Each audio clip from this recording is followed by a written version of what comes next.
Okay, I guess we made 7 o'clock. We'll call this evening's meeting to order. Welcome, everyone. And hope you enjoyed your sunny day out there. We'll get started with adopting the agenda. So we have a recommendation here that the agenda for the July 26th, 2021 regular meeting of council be accepted and passed. Could I get a mover and a seconder for that, please? I can move it. Moved by Steve, seconded by Sherry. Any discussion on the agenda? All those in favor? That's carried. Thank you. We'll move on to declaration of pecuniary interest. I have none to declare of anything on tonight's agenda. Councillor Yake? Nope. Councillor Burke? No. Councillor Hearn? No. Councillor McCabe? No, Andy. Okay, thank you. So we'll move on to adopting the minutes of the council and public meeting of July 12th. And we have a recommendation here that the minutes of the regular meeting of council held on July 12th, 2021 be adopted and as circulated. I guess we didn't have a public meeting, so it's just the regular meeting of council. So I need a mover and a seconder for that, please. Moved by Dan, seconded by Lisa. Any discussion on those minutes? All those in favor? That's carried. Thank you.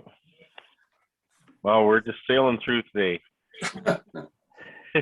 We don't have any.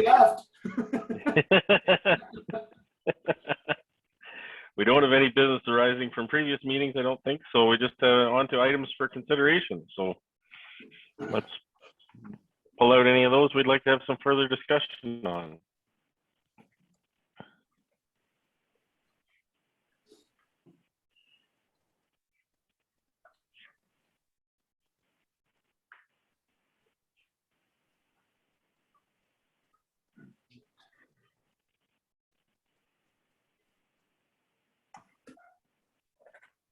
Dan, go ahead. Well, I think 4B. 4B, okay. Yeah.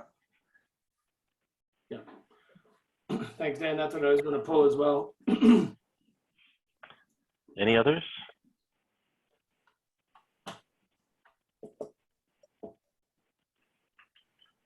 I'm going to suggest 4A as well. So Line Fences Act one.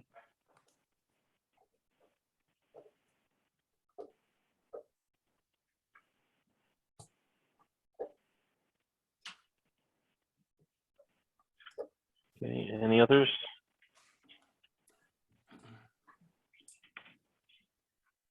I don't know. Did we lose Jerry already?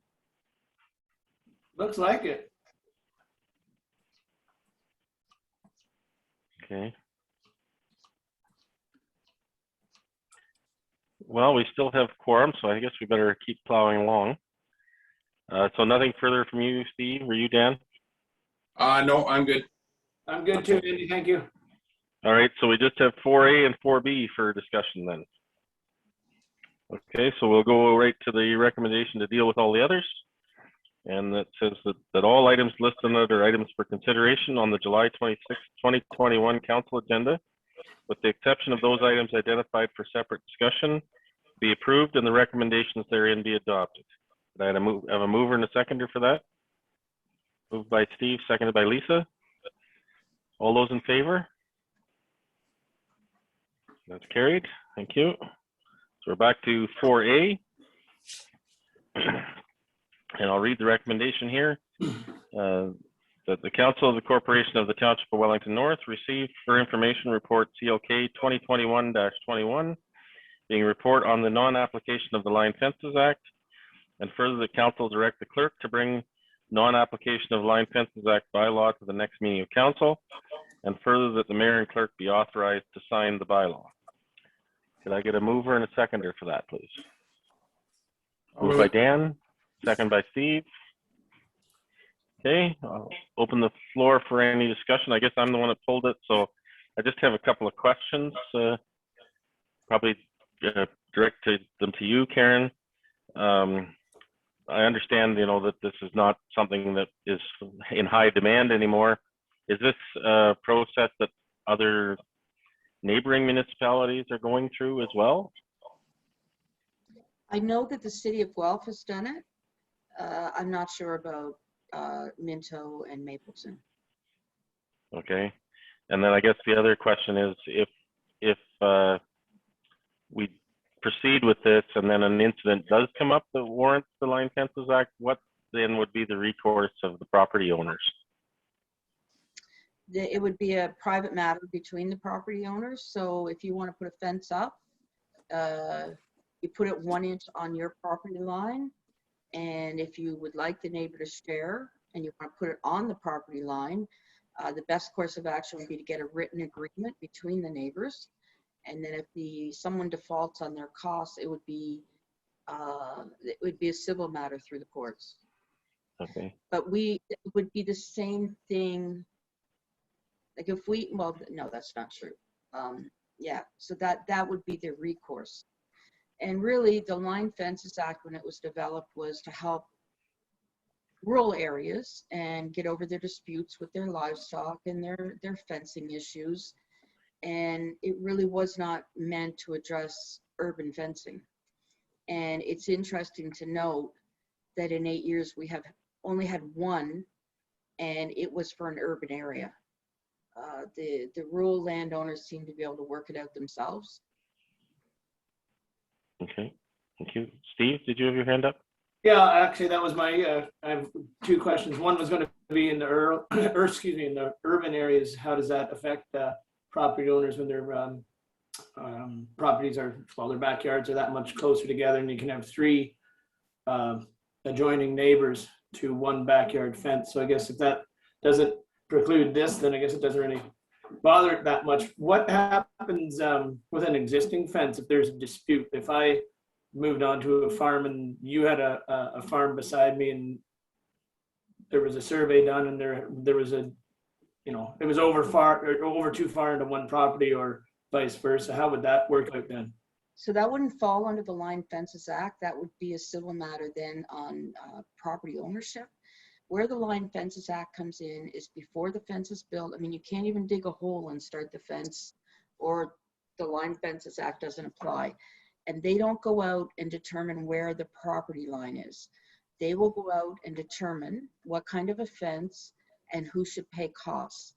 And if the property owners are not 100% sure where the property line is, and that's the only way you can ask a neighbor to pay, is if you put it right on the property line.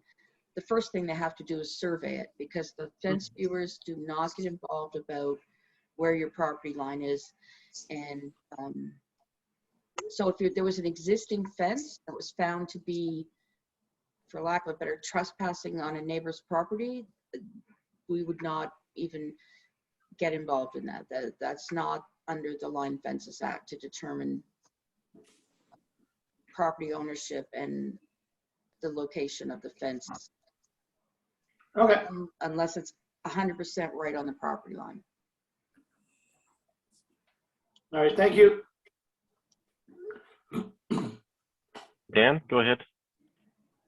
I guess to you again, Karen, what does the term non-application mean? It just means we're opting out of the Line Fences Act, that we will not apply the Line Fences Act in our municipality. Okay. I should note So, that sorry, go ahead. no, I was just going to say, so that means we don't need the fence viewer, we don't need to appoint fence viewers anymore. If you choose to accept that recommendation, and like I say, they haven't been out in 8 years. And if we are going to stay in it, whether we get inquiries or not, I really think we need to do annual or biannual, every 2-year training on them, because it's not really fair to them to not have any training over 8 years and then all of a sudden get a Line Fences Act. So there needs to be a cost if we're going to stay in this game. Great. The other thing I would mention is when the Line Fences Act was developed in 1834, it was for rural fences. So it wasn't meant at that time to decide what kind of an intricate fence you're going to have in town so that it matches in keeping with the neighbor's fence. You know, it was put a rail fence up or put a page wire fence up. That was pretty much what, you know, it was meant for in 1834. But the issues get more complicated now because if you're going to apply it in an urban setting, the fence viewers have to take into account what is keeping within the neighborhood. So, you know, if someone's got an intricate fence on one side of their property and they want you to share, you know, as well, fences make good neighbors, but only if the fence is built before you move in there, is my opinion. Yeah. Fences make good neighbors. Yeah. Okay, any other questions, comments?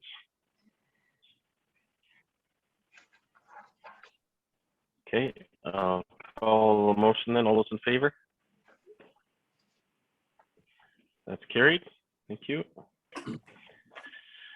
So we'll move on to 4B, council remuneration, 2022 to 2026. And I'll read the recommendation here. That the Council of the Corporation of the Township of Wellington North received for information report CLK 2021-22, being reported on council remuneration for 2022 to 2026. And further, that council direct the clerk to bring a remuneration bylaw to the next meeting of council. And further, that the mayor and clerk be authorized to sign the bylaw. Need a mover and a seconder for that, please. Moved by Lisa, seconded by Dan. Okay, I'll open the floor for discussion.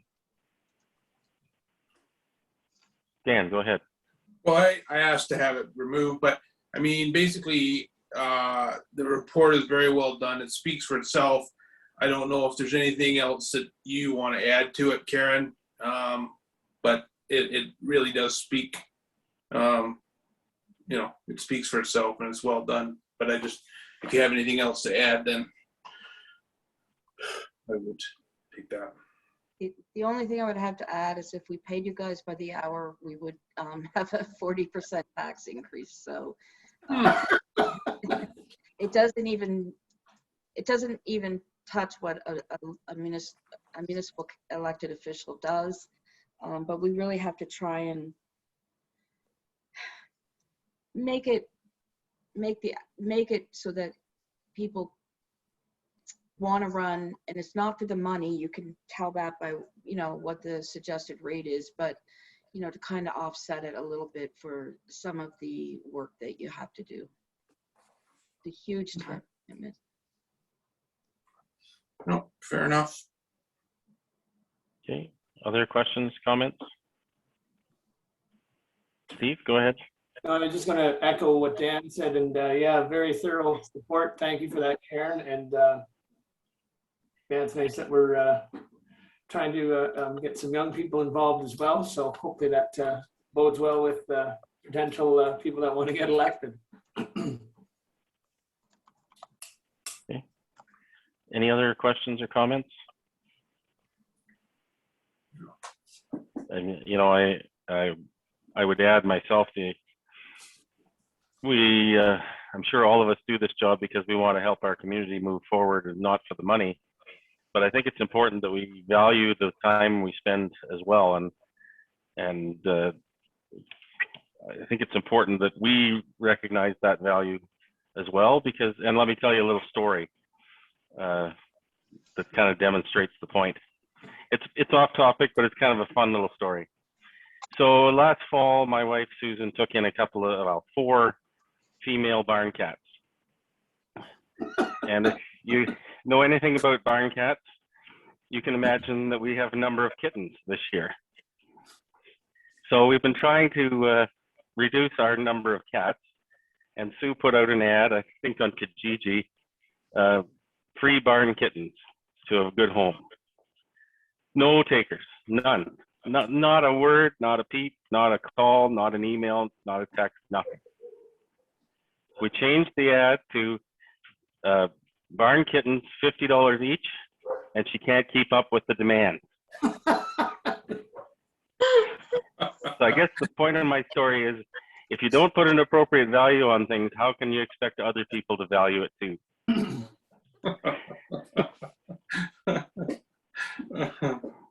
Oh. That's Fair hilarious. enough. Sherry, I see you got back on board. We're Yeah. discussing council remuneration. Did you have anything you wanted to discuss? No, I don't think so. I think that seems fair. We seem like we're still sort of pack, so I think it's appropriate that we get, you know, some kind of rate increase, sort of as things as the costs go up. So do things for us when we're trying to do our council business as well. So I think it's appropriate. I also just want to point out that the increase will be effective after the next election, so it will be, yeah, so just, yep. Yeah. Okay, any other final questions, comments? Okay, all those in favor? That's carried. Thank you. So that gets us through items for consideration. Do we have, wait a minute, that can't. Yep, okay, so we've got any notice of motion this evening? I have none, Mayor. No. Okay, thank you. Community group meeting program report. Anybody have anything they'd like to report on that? Sherry, go ahead. Yeah, so I was just going to pull the BIA minutes, but I can discuss that in this portion. I just wanted to make council aware that we have talked about the small parkette that the BIA is looking at doing beside BMO on the main street. They have now received approval from BMO to do that project. So that in all likelihood probably won't come to council this year just because it's getting later on. But just wanted to keep that on council's radar that once that project is complete, they're probably going to be looking at, for sure for us, for some upkeep, as it will be in addition to sort of green space. So I just wanted to just highlight that particular item from last week's BIA. Thanks, Sherry. Anybody of others they'd like to report on? Lisa, go ahead. I just wanted to give a shout out to the 2 summer students that came to our cultural roundtable meeting last week. We received some pretty outstanding PowerPoint presentations, I have to say. I learned all about the history of Arthur and Mount Forest, a lot of things I didn't know, and about the new Wellington North Market Box. So anyways, I was very impressed. So just a shout out to the 2 of them. Thank you. Thanks, Lisa. Any other reports this evening?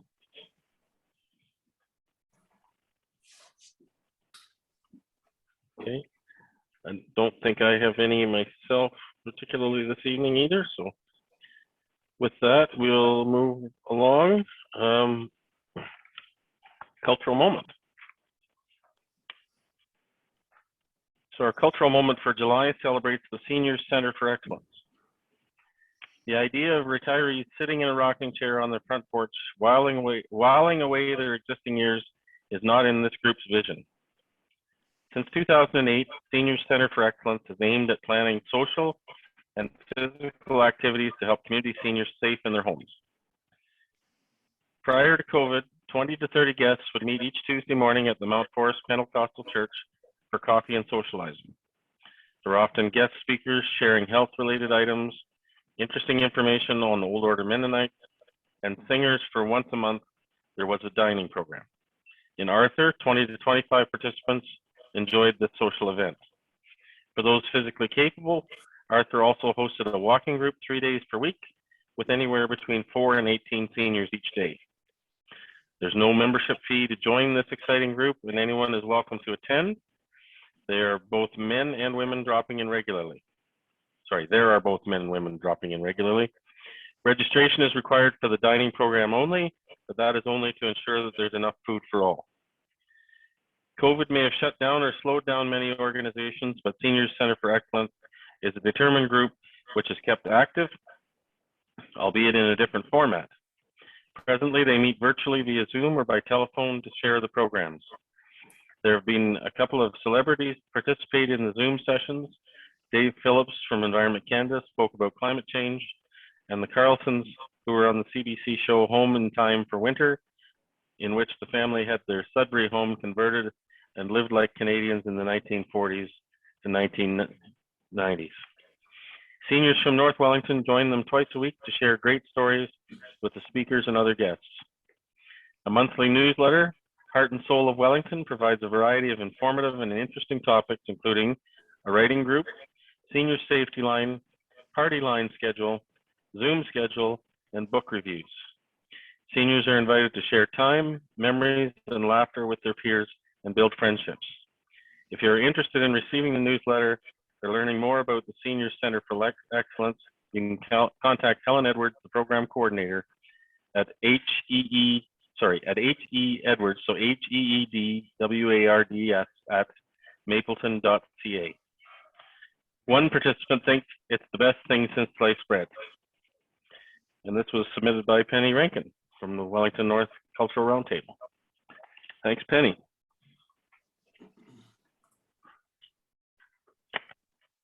Okay, I guess that brings us to our closed session this evening.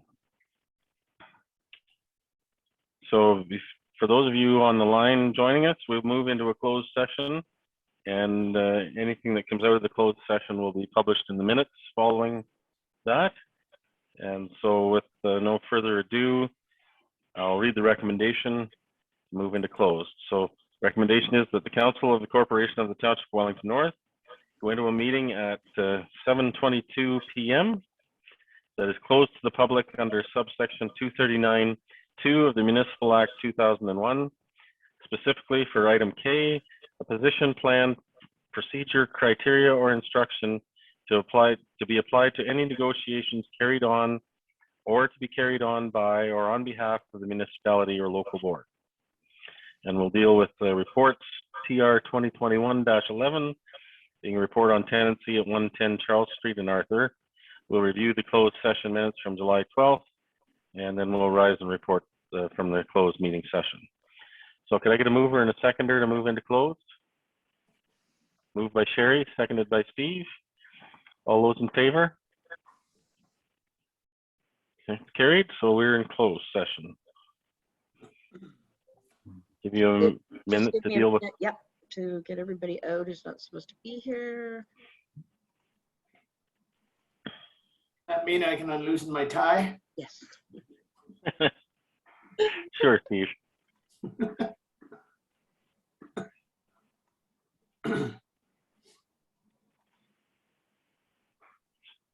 After that marathon regular council session. Yeah, that was heated. 24